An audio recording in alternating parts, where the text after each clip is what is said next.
किसी भी स्मारक को महान बनाता है उसका इतिहास। तो आइए जानते हैं इसके इतिहास के बारे में। चित्तौड़गढ़ किले की स्थापना का इतिहास 7वीं शताब्दी से जुड़ा हुआ है, जब मौर्य वंश के चित्रांगद मौर्य ने इसकी नींव रखी थी। हालांकि 8वीं शताब्दी के मध्य में यह किला मेवाड़ वंश के संस्थापक बप्पा रावल के अधीन आ गया। इसके बारे में अलग अलग मान्यताएं हैं। कुछ के अनुसार उन्हें यह किला दहेज में मिला था, जबकि अन्य मानते हैं कि उन्होंने इसे युद्ध में जीता था। लेकिन जो भी हुआ हो, 734 ईस्वी में बप्पा रावल ने इसे अपने विशाल साम्राज्य की राजधानी बना लिया, जो गुजरात से लेकर अजमेर तक फैला था। यह किला सैकड़ों वर्षों तक सुरक्षित रहा, लेकिन 1303 में दिल्ली सल्तनत के क्रूर शासक अलाउद्दीन खिलजी ने इस पर पहला बड़ा आक्रमण किया। क्या वह इसकी मजबूत और रणनीतिक स्थिति के कारण इसे जीतना चाहता था, या फिर लोक कथाओं के अनुसार उसकी लालसा राजा की सुंदर रानी पद्मावती के लिए थी, जिसे वह अपने हरम में शामिल करना चाहता था। कारण जो भी रहा हो, परिणाम भयावह था। किले में रहने वाले लगभग 30,000 लोगों की हत्या कर दी गई। राजा या तो युद्ध में मारा गया या बंदी बना लिया गया, और रानी पद्मिनी ने अन्य राजपूत महिलाओं के साथ जौहर कर लिया, ताकि वह खिलजी और उसकी सेना के हाथों अपमानित न हो। हालांकि मेवाड़ के राजपूत योद्धाओं ने 1326 में फिर से इस किले पर अधिकार कर लिया और अपना शासन पुनः स्थापित किया। 1433 से 1468 तक महाराणा कुंभा ने इस किले की दीवारों को और भी मजबूत किया, लेकिन शांति ज्यादा समय तक नहीं टिकी। 1535 में गुजरात के सुल्तान बहादुर शाह ने इस किले पर हमला कर दिया, क्योंकि वह अपने राज्य का विस्तार करना चाहता था। इस समय तक मेवाड़ की सेना काफी शक्तिशाली हो चुकी थी, लेकिन इसके बावजूद भी सुल्तान युद्ध जीतने में सफल रहा। दूसरा जौहर। रानी कर्णावती, जो विधवा थीं, ने मुगल सम्राट हुमायूं से सहायता मांगी, लेकिन वह समय पर नहीं आ सका। राजा और उसका भाई उदय सिंह द्वितीय किसी तरह बचकर निकल गए, लेकिन कहा जाता है कि 13,000 राजपूत महिलाओं ने आत्मसमर्पण की बजाय सामूहिक जौहर कर लिया। हालांकि बहादुर शाह की यह जीत ज्यादा समय तक नहीं रही।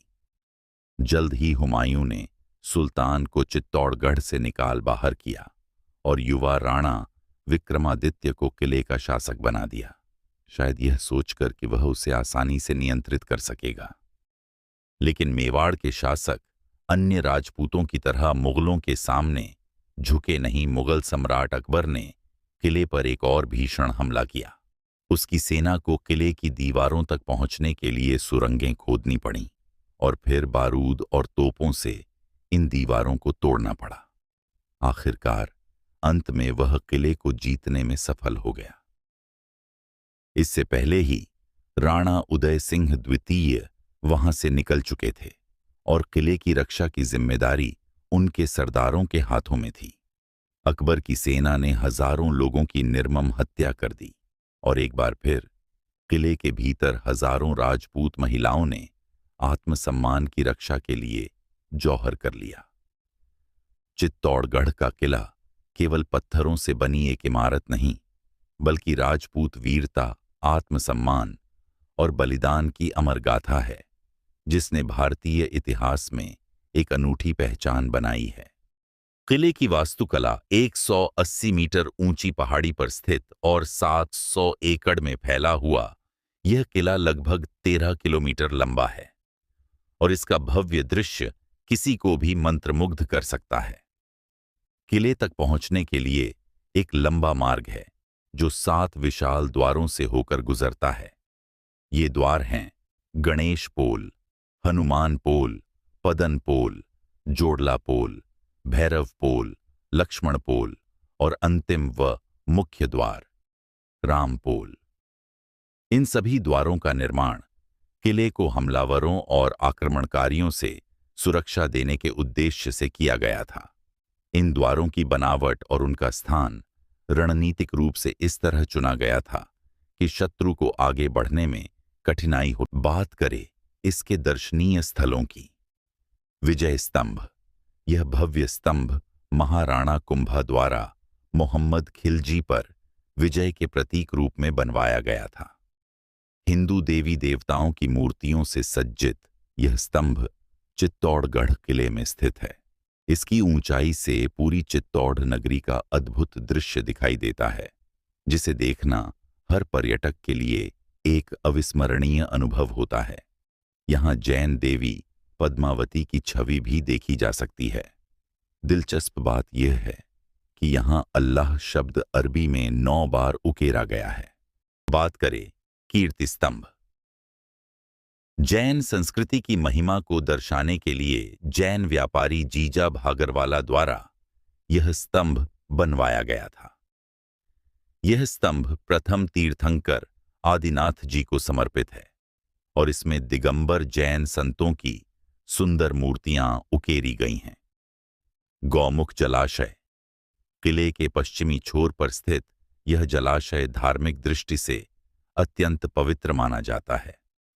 गौमुख की आकृति में बनी संरचना से लगातार पानी गिरता रहता है, जिससे यह जलाशय भरता है। कहा जाता है कि जो भक्त कई तीर्थों की यात्रा करते हैं, उनके लिए गौमुख कुंड की यात्रा धार्मिक रूप से पूर्णता मानी जाती है। राणा कुंभा महल। शानदार स्थापत्य और ऐतिहासिक महत्व वाला यह महल सिसोदिया वंश के नाम से जुड़ा है। यही वह स्थल है जहां रानी पद्मिनी ने अन्य महिलाओं के साथ जौहर किया था। यह प्रसिद्ध संत और भक्त कवयित्री मीराबाई का निवास भी रह चुका है। पद्मिनी महल। रानी पद्मिनी की सुंदरता जितनी प्रसिद्ध थी, उतना ही मनमोहक यह महल भी है। यही वह स्थान है जहां रानी पद्मिनी और राजा रतन सिंह निवास करते थे। इसी महल से अलाउद्दीन खिलजी की पद्मिनी के प्रति आसक्ति शुरू हुई थी, जिसने आगे चलकर युद्ध को जन्म दिया ही। मीरा मंदिर।